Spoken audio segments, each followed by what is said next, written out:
Today's crime story is about the most dangerous female serial killers of the century.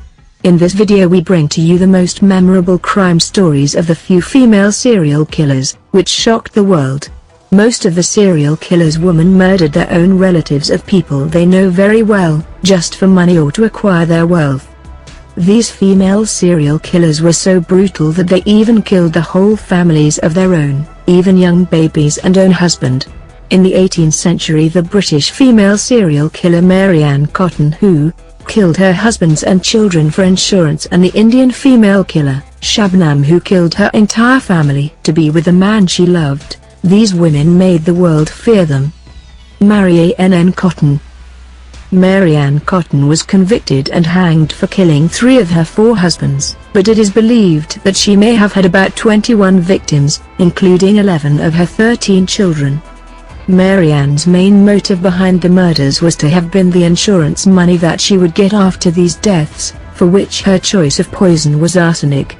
Out of 9 children she had so far, 7 died during the course of their marriage. One of the children that survived died at the age of 3, when Mary Ann was in a relationship with another man. She met her 3rd husband, James Robinson, while working as a housekeeper with his family. During their relationship, Mary Ann's mother, 1 remaining daughter with her 1st husband, 3 of Robinson's children from his first marriage, and Mary Ann's daughter with Robinson died of the same reasons. She escaped punishment till 1873 because she kept moving around northern England. Her 3rd husband survived since he threw her out of the house when he caught her trying to pawn off some valuables. When she met her 4th husband through a friend, Mary Ann was living on the streets. Later, that friend also died of a stomach ailment. No surprises there. During her 4th marriage, Mary Ann learned that one of her former lovers had moved near her town. Later that year, Mary Ann got rid of her 4th husband in the same way as the others. However, as soon as her lover changed his will in favor of Mary Ann, she killed him. Apart from Mary Ann's son with James Robinson, the only other child of hers to survive was her 13th, a girl who was born during her murder trial. Belle Gunness. Similar to Mary Ann Cotton, Norwegian-American Belle Gunness killed her lovers, husbands, and children for the purpose of collecting life insurance and other valuables. In the early 19th century, a small town in Indiana, USA became the center of operations for this serial killer.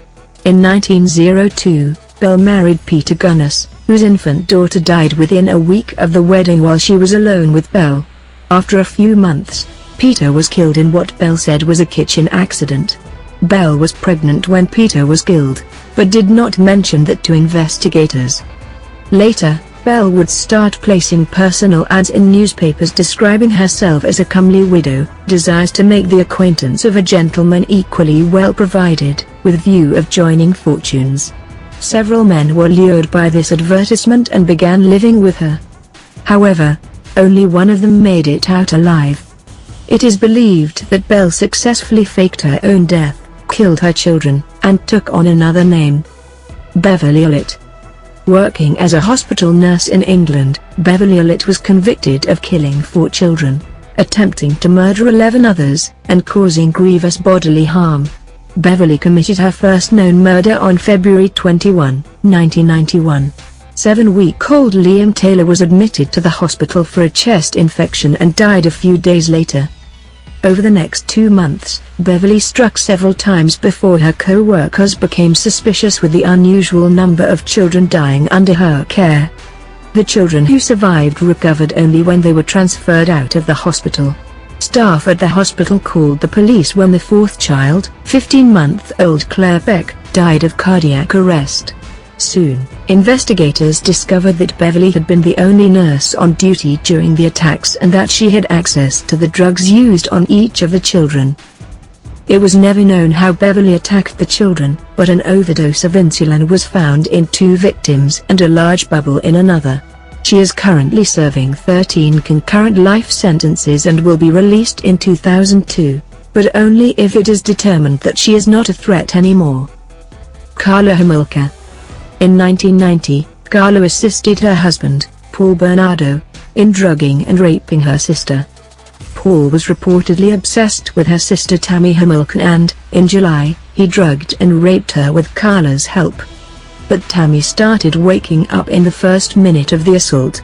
In December that year, Carla stole an anesthetic agent from the veterinarian clinic she worked in.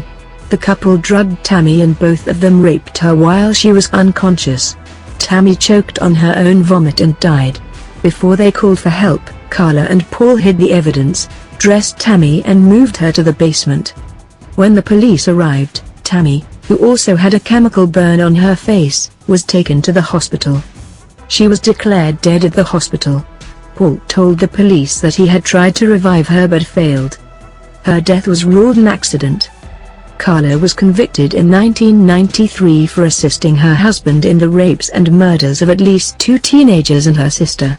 After a plea bargain, she was convicted of manslaughter.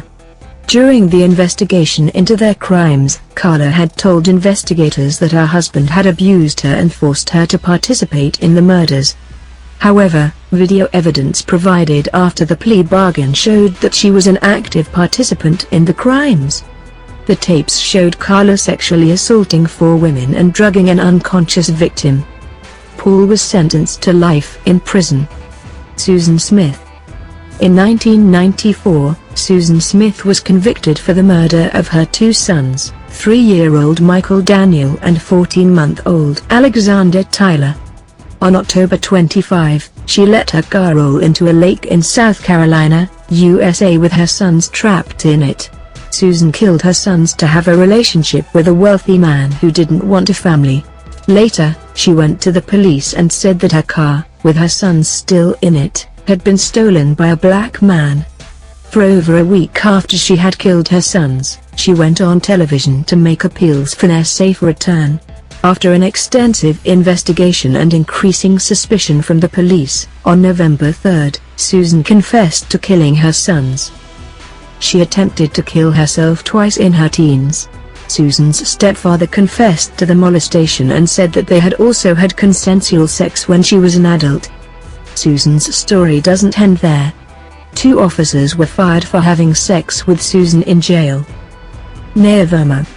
In 2011, 23-year-old Naya Verma and 2 male accomplices were sentenced to death for the murder of 3 women of the same family. 21-year-old Ashley Shaw, her mother Megha, and her grandmother Rohini were shot dead by the 3 convicts at their indoor residence. Naya, a beautician, had reportedly plotted the robbery and conned Megha into letting her enter the house. Later, Naya took her accomplices to the house where they fired at the 3 women, stabbed them multiple times and took off with valuables. One of the killers managed to shoot himself in the foot during the crime and admitted himself to a local hospital. That was the first lead for the police, which led them to arresting all 3. The case was historical because Naya Verma could be the first woman to be hanged in India. Cyanide Malika. Known as one of the particularly cold-hearted murderers in India, K.D. Kempama committed 6 murders, 5 in the 3 months before her arrest. Also known as Cyanide Malika because of her modus operandi, Kempama would lure distraught devotees at temples, listen to their problems and convince them to perform special rituals to solve their woes. When the women would accompany her for a special prayer at a temple on the outskirts of Bengaluru, Kempama would hold their noses and force them to drink water laced with cyanide. The victims were generally killed while they were sleeping or praying. Kempama was caught while she was trying to dispose of the jewelry of the victims, which she would take from the bodies of the victims. In April 2012, Kempama received a death sentence which was later commuted to life imprisonment. Santukban Sarman Pai Jaidia. While her husband was alive, Santukban Jaidia was a homemaker who stayed away from the path of crime her husband chose. But when her husband was shot dead by a rival, Santukban took it upon herself to avenge his murder and formed an empire of crime with operations in and around Porbandar in Gujarat. She allegedly killed 14 people whom she believed were behind her husband's murder. She was also arrested for sheltering 2 alleged rapists. Santukban died in 2011 after a heart attack. Dr. Ramana Edidin. The woman, known as Kerala's killer doctor, is accused of killing a man, purported to be her lover, and chopping up his body nearly 20 years ago. 59-year-old Dr. Omana Edidin, an ophthalmologist, injected her victim with poison and, after he died, cut his body into pieces and put them in a suitcase. During her attempt to get rid of the body, she tried to throw the suitcase down a gorge but failed. She then hired a taxi to go to Kodaikanal. The driver of the taxi got suspicious and alerted the police, who arrested Edidin in Kodaikanal. Please don't forget to subscribe our channel for more video. Thank you.